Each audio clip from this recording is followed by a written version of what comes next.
بسم اللہ الرحمن الرحیم۔ حضرت موسیٰ کے زمانے میں ایک شہر میں ایک بدکار عورت مر گئی تو اس کے گھر والوں نے اسے دفن نہ کیا بلکہ ایک کوڑے کے ڈھیر میں پھینک دیا۔ حضرت موسیٰ علیہ السلام جب کوہ طور پر اللہ تعالیٰ سے باتیں کرنے گئے تو اللہ تعالیٰ نے فرمایا، اے موسیٰ، باقی باتیں بعد میں ہوں گی، پہلے جاؤ، میری ایک کنیز کی لاش کوڑے پر پڑی ہے، اسے غسل دلاؤ اور عزت کے ساتھ دفن کرو۔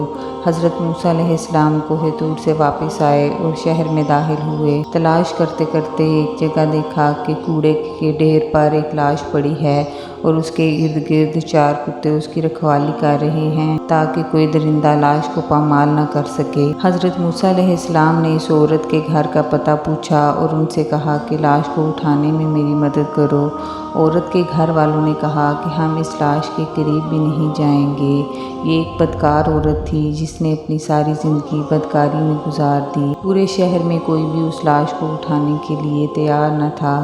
حضرت موسیٰ علیہ السلام اپنے بھائی حضرت ہارون علیہ السلام کے پاس گئے اور کہا کہ لاش اٹھانے میں میری مدد کرو۔ دونوں نبیوں نے لاش کو اٹھایا۔ جب غسل دینے کی باری آئی تو شہر کی کوئی بھی عورت اسے غسل دینے کے لیے رضامند نہ ہوئی۔ یہ دیکھتے ہوئے حضرت موسیٰ علیہ السلام نے اپنی زوجہ اور اپنی بہن کو حکم دیا کہ اس عورت کو غسل دو۔ غسل کے بعد اپنے بھائی حضرت ہارون علیہ السلام کی مدد سے اس عورت کو دفن کیا۔ دفنانے کے بعد جیسے ہی آپ علیہ السلام واپس آ رہے تھے تو شہر والے آپ کے سامنے آ گئے۔ وہ سب مل کر آپ علیہ السلام سے کہنے لگے، اے موسیٰ، یا تو ہمیں اس بات کی وضاحت دو کہ ایک بدکار عورت کو اتنی عزت کیوں دی گئی، یا پھر وہ کلمہ جو آپ علیہ السلام نے ہمیں پڑھایا ہے ہم آپ کو واپس کرنے آئے ہیں۔ حضرت موسیٰ علیہ السلام نے لوگوں سے فرمایا، اے شہر کے لوگوں، جو حکم اللہ نے دیا میں نے اس کی تعمیل کی ہے۔ ہاں، اگلی بار جب میں کوہ طور پر جاؤں گا تو تم سب کو تمہارے اس سوال کا جواب مل جائے گا۔ یہ سن کر لوگ واپس چلے گئے۔ حضرت موسیٰ علیہ السلام کوہ طور پر گئے تو فرمایا، اے میرے پروردگار، اس شہر کے لوگ مجھ سے اس بات کی وضاحت مانگتے ہیں کہ ایک بدکار عورت کو اتنی عزت سے کیوں دفن کیا گیا۔ اللہ تعالیٰ نے فرمایا، اے موسیٰ، یہ عورت واقعی بدکار تھی